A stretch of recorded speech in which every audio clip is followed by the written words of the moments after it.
Hello दोस्तों, स्वागत है आप सभी का आपके अपने YouTube चैनल एजुकेशनल फ्रेंड पे, जहां पर हम आपके लिए बुक्स की समरी लाते रहते हैं और उन बुक्स समरी के जरिए कुछ नए नए चीज साथ में सीखते हैं।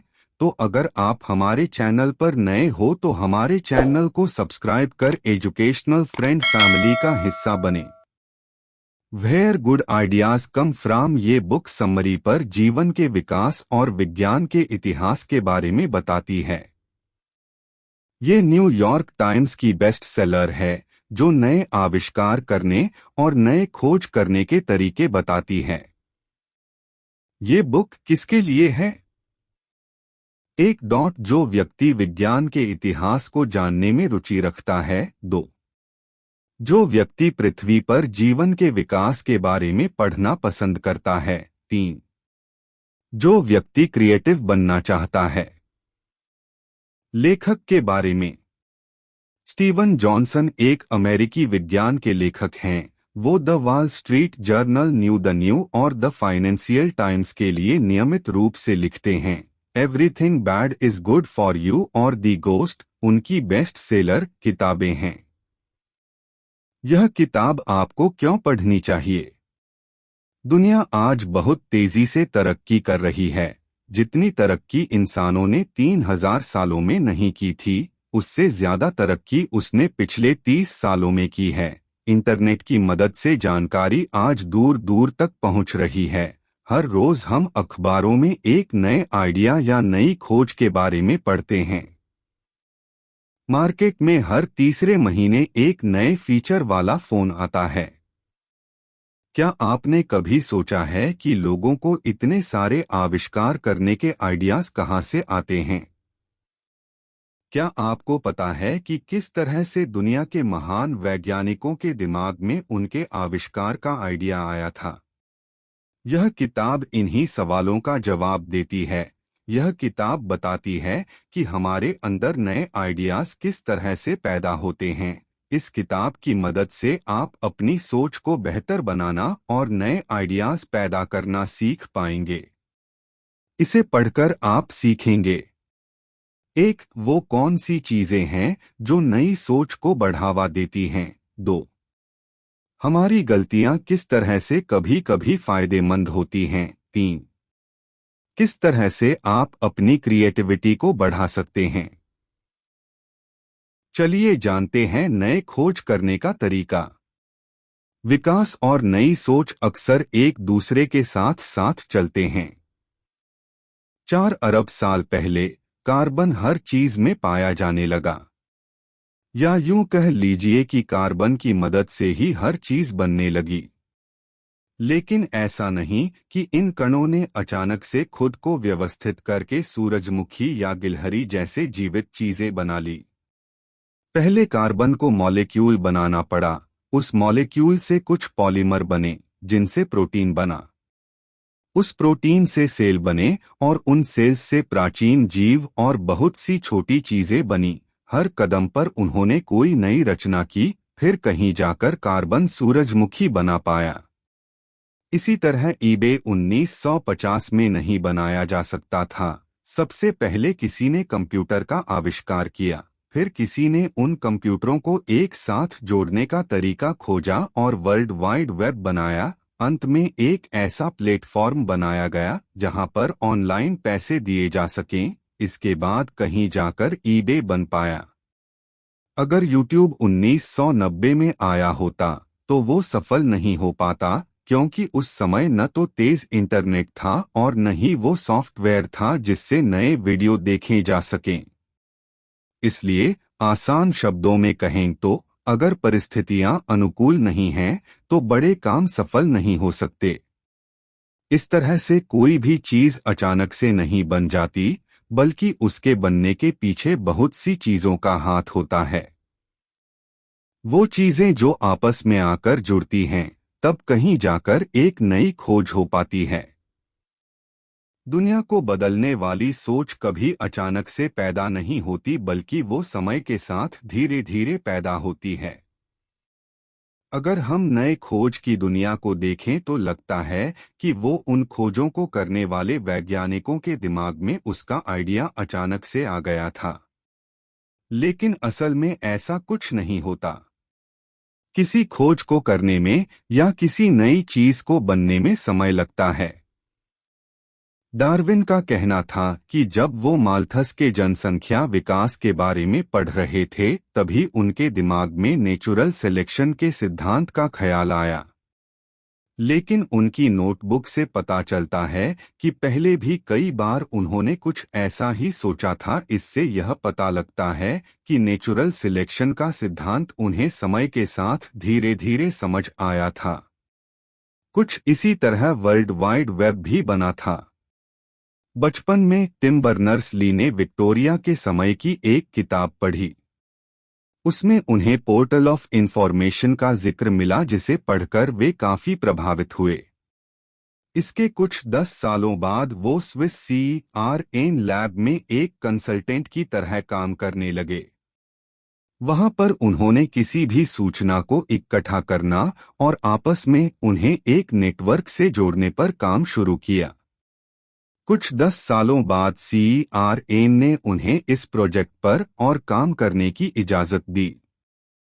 फिर कहीं जाकर ऐसा नेटवर्क बन पाया जिसमें हाइपर टेक्स्ट लिंक की मदद से अलग अलग कंप्यूटर को जोड़ा जा सकता था। बर्नर्ली की कई सालों की मेहनत के बाद वर्ल्ड वाइड वेब बन पाया। प्लेटफॉर्म हमें नई खोज करने की सुविधा देते हैं। करीब 2 दशक पहले इकोलॉजिस्ट ये समझ गए थे कि प्रकृति के जीव दूसरे जीवों के लिए रहने का स्थान बनाते हैं। वो एक दूसरे का फायदा करते हैं। एग्जाम्पल के लिए जब कोई जानवर मर जाता है तो कीड़े उसे खाकर न सिर्फ प्रकृति को साफ करते हैं बल्कि वो उस मरे हुए जानवर को खाद में बदल देते हैं जिससे वहां पर नए पौधे और पेड़ उग पाते हैं। हमारी प्रकृति एक प्लेटफॉर्म है जिस पर बहुत से जानवर और पौधे रहते हैं और एक दूसरे के फायदे के लिए काम करते हैं। इसी तरह के बहुत से दूसरे प्लेटफॉर्म भी मौजूद हैं जिसमें लोग एक दूसरे को फायदा पहुंचाते हैं। प्लेटफॉर्म की मदद से हमें नई खोज करने में आसानी होती है।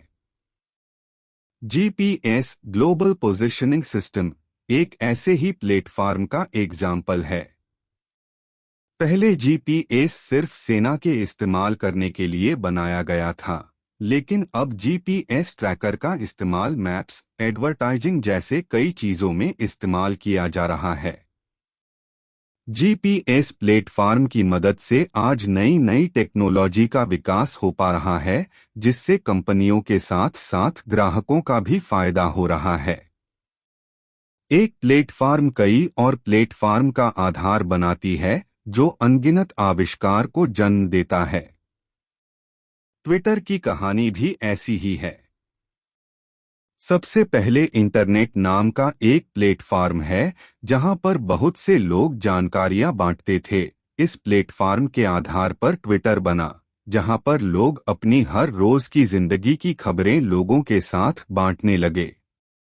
आज ट्विटर खुद एक प्लेटफॉर्म बन गया है और अब बहुत से लोग हैं जो ट्विटर पर दूसरे प्लेटफॉर्म बना रहे हैं। चलिए अब जानते हैं कि क्यों नई सोच और विकास के फैलने के लिए एक नेटवर्क का होना जरूरी है।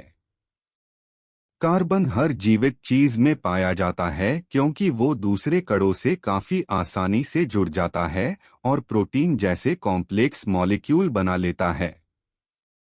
बिना कार्बन के शायद धरती पर जीवन संभव नहीं हो पाता। कहने का मतलब है कि नई सोच और नए आविष्कार के लिए दूसरों से कनेक्शन बनाना बहुत जरूरी होता है।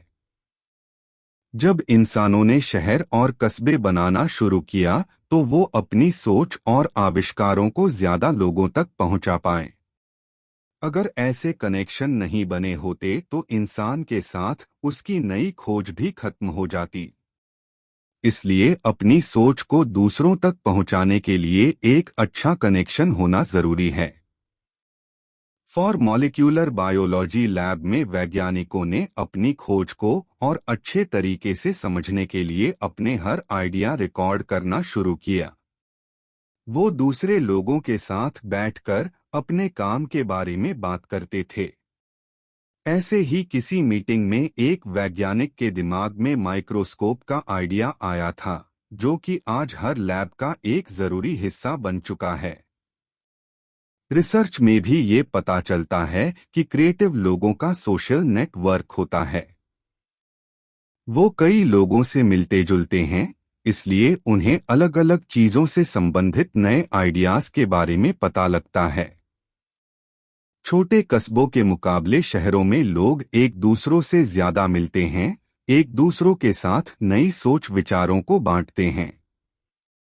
यही वजह है कि गांव के मुकाबले शहर के लोग ज्यादा क्रिएटिव होते हैं।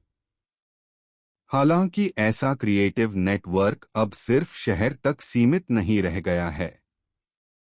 इंटरनेट लोगों को एक बहुत बड़ा प्लेटफॉर्म देता है, जिसकी मदद से लोग अपनी सोच दूसरों तक आसानी से पहुंचा पाते हैं। किसी नई खोज के लिए प्रतियोगिता के साथ दूसरों का सहयोग भी जरूरी है। इन्वेंटर और एंटरप्रेन्योर अक्सर नई खोज करते हैं और उसकी मदद से पैसे कमाते हैं। इस तरह से बहुत से लोगों को नई खोज करने की प्रेरणा मिलती है। लेकिन वे अपने इन आविष्कारों पर पेटेंट की मदद से रोक लगा देते हैं। पेटेंट लग जाने की वजह से लोग उनके आविष्कार में अपने हिसाब से बदलाव करके उसे बेहतर नहीं बना पाते, जिस वजह से तरक्की की रफ्तार कम हो जाती है। हमें नए खोज करने वालों को बढ़ावा देना चाहिए, उन्हें एक ऐसा माहौल देना चाहिए जिससे वे अपने आइडियाज पर खुलकर काम कर सकें। पेटेंट या दूसरी चीजों की मदद से अपनी नई खोज को सिर्फ अपने तक रखने से हम कभी तेजी से विकास नहीं कर पाएंगे। हमें प्रतियोगिता के साथ साथ सहयोग की भी जरूरत है। ओरिजिन ऑफ स्पीशीज में डार्विन ने जितना जोर नेचुरल सिलेक्शन पर दिया है, उतना ही जोर इस बात पर भी दिया है कि जिंदा रहने के लिए प्रजातियों के बीच में सहयोग होना चाहिए। नेचुरल सिलेक्शन का सिद्धांत कहता है कि प्रकृति में वही जीव जिंदा रहेगा जो ज्यादा ताकतवर होगा और खुद को मुश्किल हालात में सुरक्षित रख पाएगा। प्रतियोगिता का मतलब भी यही होता है, जो ज्यादा काबिल होगा वही जीतेगा।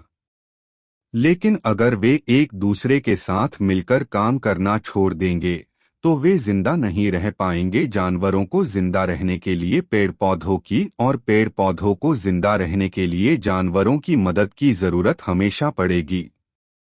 इसी तरह से नई खोज के लिए प्रतियोगिता के साथ दूसरों का सहयोग भी होना जरूरी है। नए आविष्कार के लिए अलग अलग विचारों के बीच में कनेक्शन का होना जरूरी है। नए आविष्कार करने के लिए हमें खुद को एक पानी जैसे माहौल में रखना होगा। नदी में बहते पानी में हमेशा उथल पुथल होती रहती है। वो अपने रास्ते में आने वाली हर चीज को काट देती है और आगे बढ़ने का रास्ता खोज लेती है।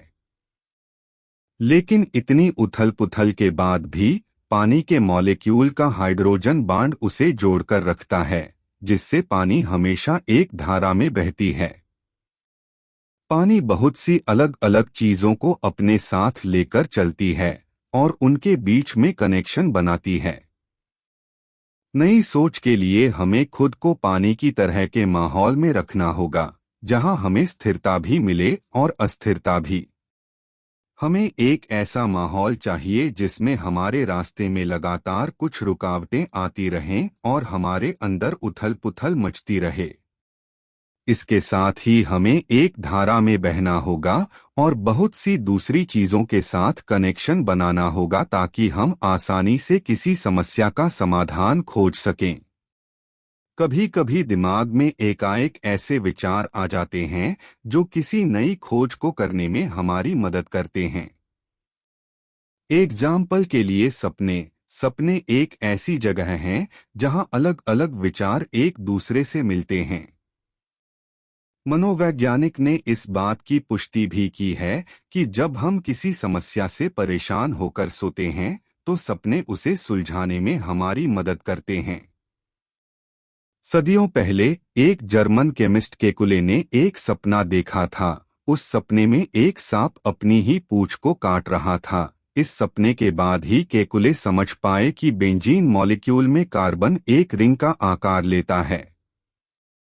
ऐसा लगता है कि क्रिएटिविटी और गड़बड़ी एक दूसरे के साथ जुड़ी है। जो व्यक्ति जितनी ज्यादा परेशानियों का सामना करता है वो उतने ही अच्छे समाधान निकाल पाता है और उतना ही क्रिएटिव कहलाता है। जानकारियों को बांटकर नए खोज को बढ़ावा दिया जा सकता है। जब अलग अलग कल्चर के लोग एक साथ मिलकर अपनी जानकारी और अपने ज्ञान को एक दूसरे के साथ बांटते हैं तो उन्हें अलग तरह से सोचने का मौका मिलता है। 1920 के दशक में कई कलाकार, लेखक और कवि एक साथ मिलते थे। वे एक दूसरे के साथ अपना ज्ञान बांटते थे। इस वजह से अलग अलग तरह के आइडियाज दूसरों तक पहुंचते थे, जिससे नई सोच को बढ़ावा मिलता था। चार्ल्स डार्विन और बेंजामिन फ्रैंकलिन ने एक साथ कई प्रोजेक्ट्स पर काम किया था। उनका एक प्रोजेक्ट कुछ ही दिनों के लिए चलता था, पर उससे सीखी हुई चीज उन्हें हमेशा याद रहती थी। एक ऑर्गेनाइजेशन के लिए नई सोच और प्रेरणा की चाबी एक अच्छा नेटवर्क है। ये उन्हें नई चीजें सीखने का मौका देता है। ऐसे नेटवर्क का सबसे बड़ा डॉन एग्जाम्पल इंटरनेट है। यहाँ न सिर्फ हमें अच्छे आइडियाज मिलते हैं बल्कि दूसरे लोगों से मिलने का मौका भी मिलता है। कभी कभी हमारी गलतियां ही एक महान खोज को जन्म दे जाती हैं। चाहे वो जीवन का विकास हो या कोई नई खोज, गलतियां हर जगह होती हैं, लेकिन ये जरूरी नहीं कि गलतियां हमेशा बुरी हो। एग्जाम्पल के लिए हम जीन्स को लेते हैं। माता पिता का जीन उनके बच्चों में जाता है, जिसमें बच्चों के विकास की पूरी जानकारी होती है। अगर उन जीन्स में म्यूटेशन, जीन्स में किसी तरह की गड़बड़ी या बदलाव नहीं हुआ होता तो एवोल्यूशन कभी संभव नहीं होता। अगर जीन्स में बदलाव नहीं हुआ होता तो हाथी की सूंड या मोर के पंख कभी नहीं बने होते। म्यूटेशन जीवों को नई खूबियां देता है। हाँ, कई बार म्यूटेशन की वजह से बच्चों में कुछ खराबियां भी पैदा हो जाती हैं, लेकिन यही म्यूटेशन कई बार अच्छी चीजें बनाने में भी मदद करती है। इसी तरह एलेक्जेंडर फ्लेमिंग ने पेनिसिलिन की खोज एक भूल की वजह से की थी। अगर वो गलती से अपने बैक्टीरिया सैंपल मोल्ड्स से दूषित नहीं करते तो उन्हें ये नहीं पता चलता कि बैक्टीरिया कैसे मर रहे हैं और वो पेनिसिलिन की खोज कभी नहीं कर पाते। गलतियां ही हमें पुराने तरीके छोड़ने और नए तरीकों को अपनाने के लिए मजबूर करती हैं। पुराने आइडिया में कुछ बदलाव करके नए आविष्कार किए जा सकते हैं। एवोल्यूशनरी बायोलॉजिस्ट एक्सेप्टेशन शब्द का इस्तेमाल उस खूबी को दिखाने के लिए करते हैं जो पहले तो किसी दूसरे काम के लिए विकसित हुई थी पर अंत में किसी और काम के लिए इस्तेमाल होने लगी। जैसे जीवों में पंख का विकास शरीर के तापमान को काबू करने के लिए हुआ था, लेकिन आज वो पक्षियों की उड़ने में मदद करता है। पुराने आइडिया में कुछ बदलाव करके उनका इस्तेमाल हम नई चीजों को बनाने में कर सकते हैं। टिम बर्नर्स-ली ने इंटरनेट पढ़ने लिखने वाले लोगों के लिए बनाया था, लेकिन आज उसका इस्तेमाल शॉपिंग, सोशल, पोर्नोग्राफी जैसी चीजों के लिए भी हो रहा है। गुटेनबर्ग ने अपनी मेटलर्जी की जानकारी का इस्तेमाल करके हजारों साल पुराने अंगूर का रस निकालने वाली तकनीक से दुनिया का पहला प्रिंटिंग प्रेस बना दिया था। ऐसे और भी बहुत सारे एग्जाम्पल है जहां किसी पुराने तरीके को इस्तेमाल करके कुछ नया आविष्कार किया गया है। अगर आप उनमें बदलाव करने में कामयाब हो जाएं, तो आप भी नए आविष्कार आसानी से कर सकते हैं। कंक्लूजन: किसी भी महान खोज को पूरा होने में समय लगता है। समय के साथ धीरे धीरे विचार बनते हैं और एक दूसरे से कनेक्ट होते हैं। तब कहीं जाकर एक अच्छा आविष्कार होता है। नए आविष्कार और विकास के लिए लोगों के बीच एक अच्छा संबंध होना चाहिए। कभी कभी गलतियां भी नए आविष्कार करने में हमारी मदद करते हैं। तो दोस्तों, आपको आज का हमारा यह बुक समरी कैसा लगा, नीचे कमेंट करके जरूर बताएं और इस बुक समरी को अपने दोस्तों के साथ शेयर जरूर करें। आपका बहुमूल्य समय देने के लिए दिल से धन्यवाद।